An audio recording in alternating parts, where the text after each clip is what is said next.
think we all know one company here, Lego, and their product, the Lego bricks.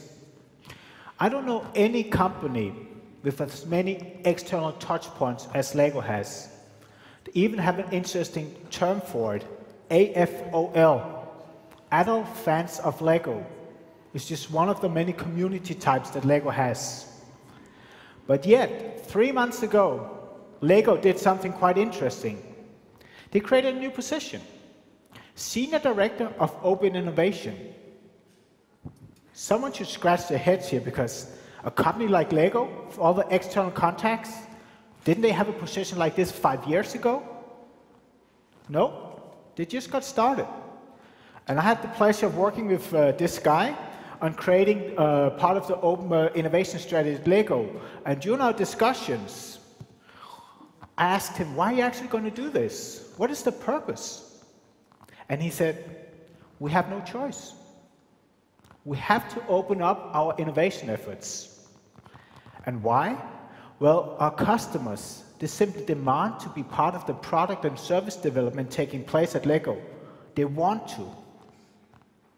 And even the employees at Lego, they also say that, hey, we can do better things if we are allowed to open up. Give us the tools to do so. Give us the framework to do so. That's actually where we are today. Companies have no choice. They need to open up their innovation efforts. I'm going to talk about how innovation is about connecting the dots today. I really like to see how social media is playing an important part of this. So social media is also about connecting dots, and the intersection of these two is also the topic of a new book I have out this fall about social media and innovation efforts. But let me go back to about 3 years ago. We have a company called Xeon. They make small handheld mobile computers. And they were in deep, deep trouble 3 years ago. Actually in deep trouble, so they're about to go down. They brought in a new CEO, as you always do in a situation like this. And this new CEO, John Connolly, he looked at the company and said, hey, I need to fix everything here to make this right. And one of the things he started on immediately was to figure out how they could change the way they innovate. There was one key element here. And as he did so, he decided that, well, we need to do open innovation. We need to open up our innovation efforts. And I was brought aboard and give them some inspiration, and I also did some talks and interviews with John Connolly, the CEO. And as we talked about this, I said, so why is it that you actually want to do this? Why is it that you want to do open innovation? And he said something that stuck with me forever. And he said that, hey, we want to be competitively unpredictable. Imagine a company, whether it's a startup, whether it's a big organization, big corporation, that is competitively unpredictable. If you look at how fast the pace of business is today, I would pay pretty much to be competitively unpredictable and being able to execute on that as well. But how do you do this? That's my next question. I asked, but John, how are you going to do this? And then he said something that's very unlike a CEO, and one of the reasons I like John Connolly. He said, I have no idea. I have no idea. Imagine a CEO saying, I have no idea. But, he then added, and very rightfully so, it's my job as the top dog to go in and create the framework and the conditions for this to happen. And I think this is a very important lesson for everyone working with open innovation. It takes experimentation. You need to go out and test things, try things, change how you innovate and see what works and what doesn't work, and experiment, iterate all the time. And he's willing to create the framework and conditions for this to happen.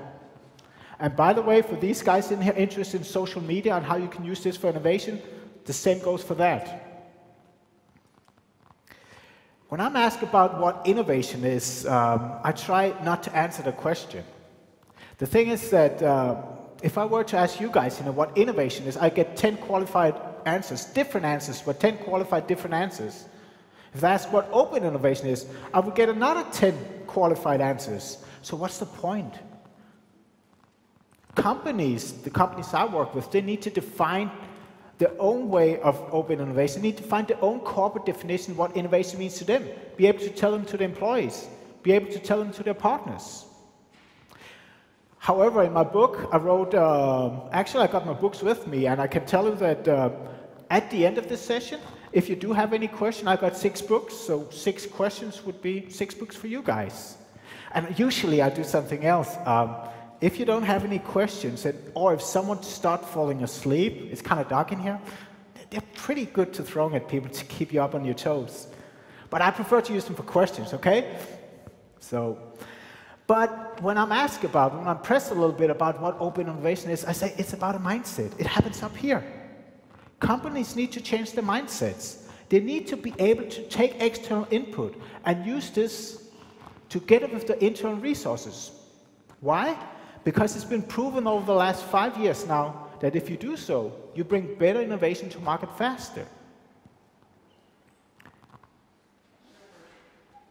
The thing is also that open innovation is a buzzword, and it covers lots of things. I bet you that most of you know a small coffee chain called Starbucks. How many of you know they have a website called mystarbucksidea.com? Just by show of hand, anyone? Whoa, lots of people. Pretty good. But if you go and use this matrix here, there's a box here, idea box we can call it, suggested participative, and it says invitations everyone, instruction none. My Starbucks idea is a place where you can go in and submit your ideas on how Starbucks can improve. You might want pink toilet paper. You might want a coffee with a different taste. You might want something completely different. You can go in and submit your ideas at mystarbucksidea.com. This is very much the crowdsourcing idea, the crowdsourcing element of what we can call the umbrella of open innovation. And by the way, they get so many ideas at Starbucks, they implement about 0.0014% of them. So that's another thing we should be aware of. When you do crowdsourcing, such initiative, crowdsourcing initiatives have been hijacked by the marketing department. Very often it's about getting interaction with your customers. It doesn't really have that much to do with innovation, making innovation happen.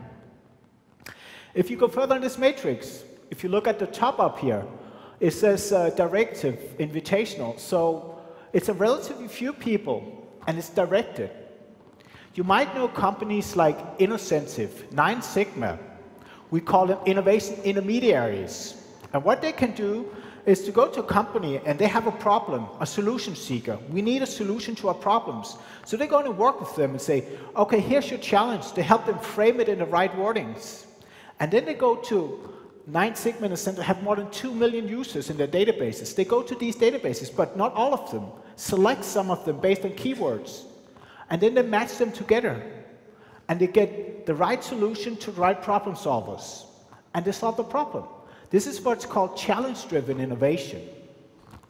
And beyond what we have here, where you can go in and play around with different ways here, you also have elements like partnerships, alliances, supplier summits, entrepreneur days, anything goes today. This is where companies have some difficulties because they need to pick the things that works the best for them. And that brings us back to experimentation. I like one company, I spoke about Lego already and I continue to do so because they really go in and embrace this idea of external input. And by the way, they had the senior director of open innovation, but they definitely don't want to call it open innovation. They're not sure what they call it yet, but they don't like the word open innovation either. And again, going back to, it's about getting external input to your innovation process. Let's talk about how Lego does it here. This is Lego Kuso, legokuso.com, you can go check them out. It started about 6 months ago as a partnership between Lego and Kuso, a Japanese platform operating company. And what's about is that, what if you have an idea? I would like to build Lego set of Brandenburger Tor, for example. Interesting. So you submit your idea to Lego. You have Lego and Kuso, that's like the open innovation, 2 companies working together. And then you have co-creation, Lego and the one submitting the idea. And you not only submit an idea, you go in and start a relationship with Lego.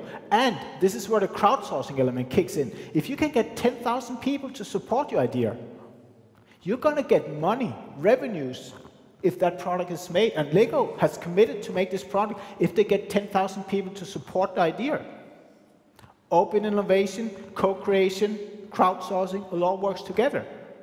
I could imagine someone in this group would be interested to know that the third product being developed is Minecraft, based on a very popular board game, or game.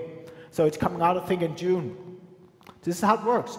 And Minecraft, I think it took like 3 days to get 10,000 supporters there. It went very fast.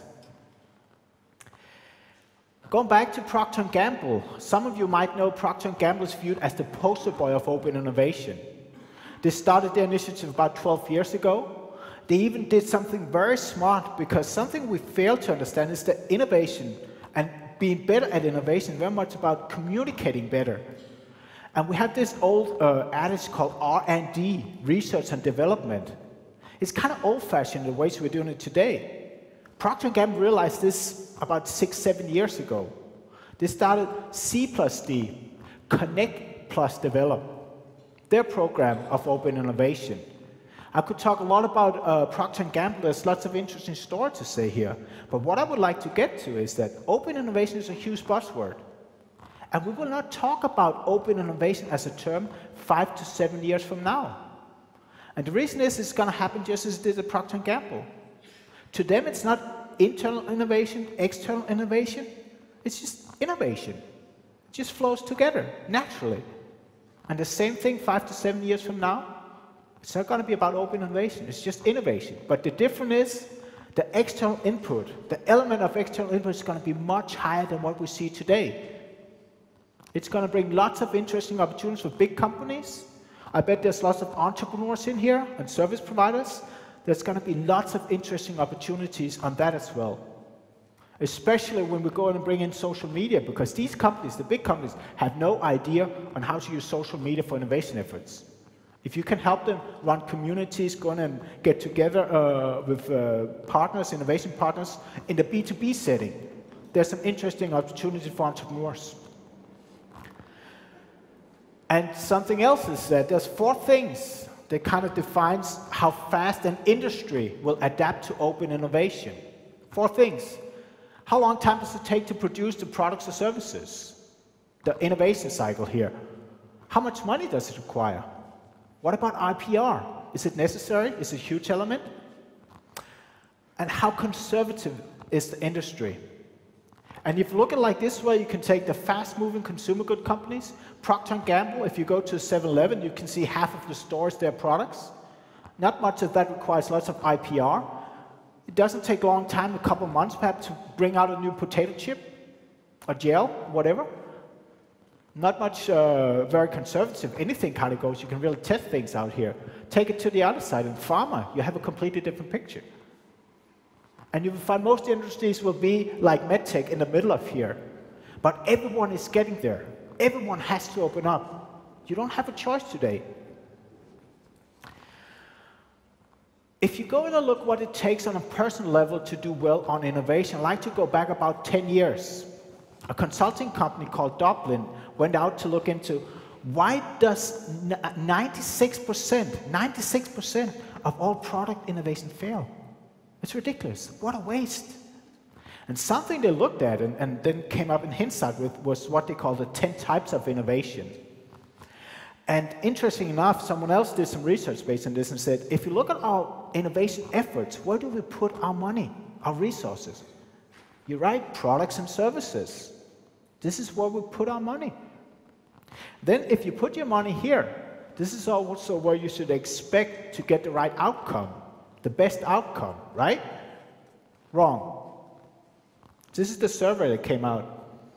You put lots of money in here, but you don't get the payback. Instead, you can go on finance. What the heck does finance, guys, have to do with innovation? Consider Dell computers. I think we all know Dell computers 10, 15 years ago. But just someone can scream loud. What made Dell so special 10, 15 years ago? Anyone? What made Dell special? Customizing. Yes. Other things? What? That direct sales. Yes. You're touching 2 things. And most people say the customization, but you're actually getting close on where finance gets involved. It's a pretty big deal that you customize your own computer. But what really made Dell as a company What's the direct sales? Because what's the last thing you do when you buy something online? Take your credit card and ka-ching. Dell got the cash flow immediately and paid the supplier 60 days later. It financed the whole growth of the company. I like this 10 types of innovation, and you should go on Dublin, doblin.com to read more about it, because it's a great way to have other people, and people not being used to be part of innovation efforts, to go and see, yes, we can also play a role here. And just to give you another idea, delivery, customer experience. Looking at this crowd, I'd say there's probably 2 or 3 people driving on a Harley-Davidson motorcycle, right? 2 or 3 people in here. Hey, Harley-Davidson sounds great, but when I look at a Harley-Davidson and another Suzuki or whatever Triumph motorcycle, what I see is a bunch of metal and a bunch of electronics. That's what I see. So what sets the Harley-Davidson apart? The sound. The sound is very, very unique. You always know when it's a motorcycle and it's a Harley-Davidson. You can simply hear it. But innovating, having a more holistic view of innovation, understanding this, do you know what they did at Harley-Davidson? They tried to trademark that sound. That's why you need to play this piano of innovation, and you need to play on all tangents in order to make it happen. You need to understand that you need a more holistic view in order to become a better innovator. And something that I see has been very important for people wanting to work with innovation, big or small companies, you need to become very good networkers, physical world as well in the virtual world. And then step up on the communication efforts, please. Communicators can really make a difference, good communicators. And then last, it's about facilitating and integrating. Facilitating the big organization, the innovation people there, they need to facilitate that the business units make innovation happen, and they need to integrate internal and external resources.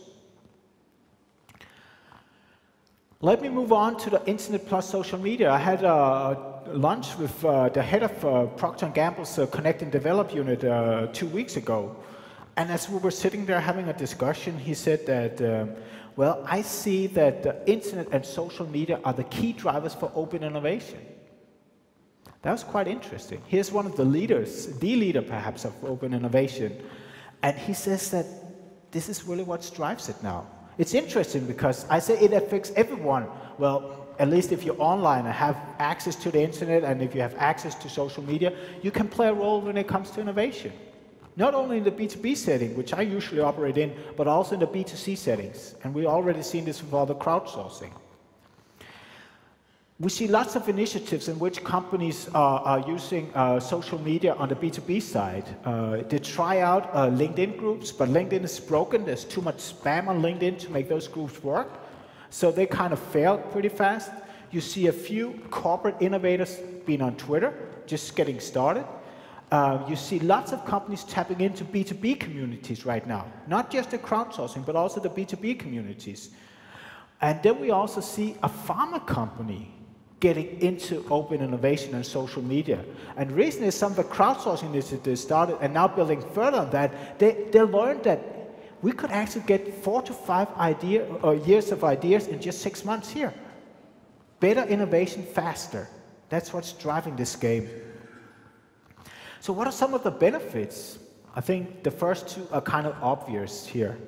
But when I work with companies out there, I try to make them understand that what is the key ingredients to innovation, I ask them. And then after a little while, we get pointed, it's knowledge. And knowledge is where? Inside people's head. We cannot say that you can always get access to people, but we can do the next big thing.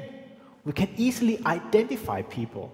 This is where a tool like LinkedIn becomes very powerful if you use it the right way. You can find the right people for your innovation efforts.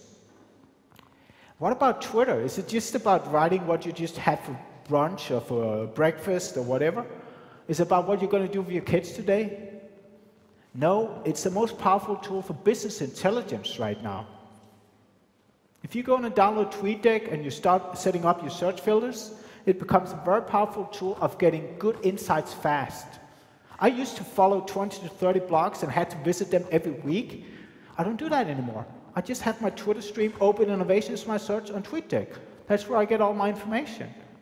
Companies need to find ways in which to take all these social media tools and services and put them into one big system, operating with each other and being very complex and confusing. They need to find ways to make this work. That's what they're struggling with right now. This is where there are opportunities for guys like lots of guys in this room.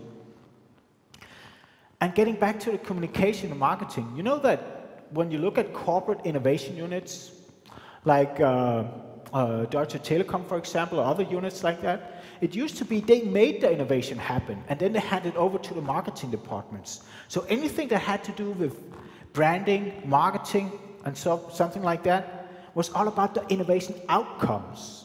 The products and services being created by these people. It's changing today because there's a nice little term that we use in the open innovation community. It's called being the preferred partner of choice. And if you want to build an ecosystem of partners, you want the best companies, the best partners in this ecosystem. You need to communicate you're good at innovation, you're good at making this ecosystem work. So the broadcasting is also where social media becomes very relevant. In order to broadcast it, you have strong corporate innovation capabilities. What are some of the barriers here? I think the biggest one that I experience when it comes to using social media in large organizations is they think, why is this relevant for me? Tell me what's in it for me. Why should I care? And the problem is we have a small box up here, all of us. It says urgent. And we spend 100% of our time in a box called urgent. And if someone comes and tells me, hey, go in and build a social media presence, and once you start scratching a little bit into it, you're going to realize it takes forever to build a social media presence, and it's an ongoing effort. It takes lots of time that these people do not get. So unless you can tell them what's in it for them and give them the time to actually exploit that potential, forget about it. Again, purpose not defined. Another thing is also many companies, there are too many people just don't have any clue about how to use social media for this purpose. Too many visitors and too few residents. And that leads to more questions than answers. I did a talk at a big company a while ago, a few years back actually, and they had this guy, it was like a 4,000 people strong company, and one of the executives was there, and I knew him from before. And we talked about networking. I said how important it is to build networking capabilities within an organization. You cannot have an innovation culture if you do not have a strong networking culture. And I talked about this, and he nodded, and he said yes. He was gotten into the discussion. He kind of said, yes, this is important. I was kind of happy when I met him afterwards. Said, hey, I saw you kind of supported these ideas we talked about in there, and the good comments coming forth and back. And said, so what are you going to do about this now? And I still remember, he just stood there. It's kind of like, silent guy. He didn't say much. And he just thought about this a little while, and he said, in a very dry tone, nothing. He's going to do nothing. And I said, why? You kind of support the things we talked about. He said, well, the reason is that things like this, networking, will take care of itself. That's not true. Things like this, innovation, networking, social media, requires a direction set from the executives. It requires that you train people to become better doing these things. And most importantly, it requires time, which you most often don't have. You need to free up that time. If you have any questions, we do have time for a few questions, I think. But if you have any questions, if there's any way I can help you, shoot me an email. I like to be in the sense of open, so all my work is available on my blog. You can also download my last book, and my next book will also be available for free. So there we go. But any questions, anyone? I got 6 books, and I already see a few hands. Yeah. If I take one of the questions, please come up and get a book afterwards. There's one over here as well. Is it on? I have a question concerning leadership. So all this openness, what does it mean exactly for the change of leadership? How is leadership changing if you really want to make that work? If you talked about connecting the dots, but you didn't say much about what does it really mean for leadership. What comes from the traditional concept of leadership, what has to be transferred, and what is outdated. I didn't get into it because that would take another 30 minutes or 2 hours. And the reason is leaders are scared shitless about this. They don't like this at all. Doing the things they've been doing for years brought the company to the stage they are, and now they need to change, do things differently. And what has become the core of a business today, innovation, they don't like this at all. They were really scared a few years back. Now they're trying to learn how to do this. They're trying to do what's necessary here. Whether they want to or not, they have to experiment. They need to change how to innovate within the company, and that requires experimentation by itself. The successful companies, the leaders of the successful companies on this, understand the experimentation part. Experimentation, document it, and you can start bringing on long-lasting change on the corporate culture. It's a long, I would have to spend more time to get into it, but I hope it gives you an idea. If you want me to elaborate, shoot me an email. So, yeah. Hi, I have a question too. Could you say something about the incentives? There are a lot of incentives for the expert. There are intrinsic or extrinsic standards. Could you say something about this? What is the best way to stimulate the experts and to satisfy so that they always get in touch with you? Okay, that's a very good question. Again, a long topic, and I'm personally looking into the gamification of innovation, how you can reward people. I really believe there's a potential in gamification plus innovation, and we need more people writing about this. So if there's any good guys in this, share your knowledge on it. But two things stands out. Either you need to recognize people publicly, and that's enough for lots of people contributing on this. If not, you need to find some kind of, perhaps not monetary, but at least give them some kind of gifts. Those are where it tends to be, is it money or is it recognition? That's where the discussions usually go. But gamification, I look forward to see how that will help bring open innovation further ahead. Hi, and thanks for the talk. I have a question concerning that flow that you were describing. In 5 years, there will be the flow between inside and outside, and one won't even talk about open.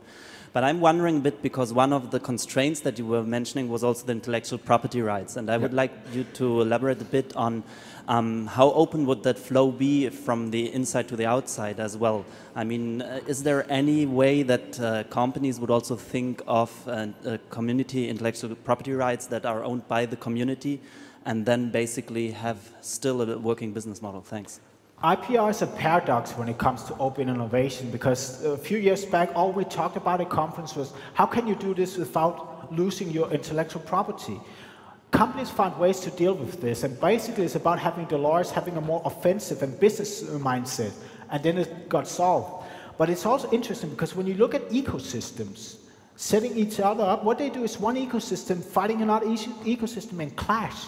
And what they're trying to do very aggressively right now is to give IP air cover for each other.